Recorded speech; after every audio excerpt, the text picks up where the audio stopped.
अपनी कुर्सियों को पकड़ लो। इंडिया ने चेनाब नदी का पानी रोक दिया है। जी हां, आपने सही सुना।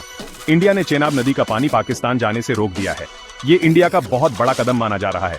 चेनाब नदी पे जो डैम है, उससे अब पाकिस्तान पानी नहीं जाएगा। इसका मतलब क्या है? पाकिस्तान के किसानों और लोगों के लिए ये बहुत बड़ी चिंता की बात है। पाकिस्तान में पानी की सप्लाई पर इसका बहुत बुरा असर पड़ सकता है। इंडिया ने ऐसा क्यों किया, ये जानने के लिए हमारे साथ बने रहिए। और भी नई खबरों के लिए लाइक और सब्सक्राइब करना मत भूलना। धन्यवाद।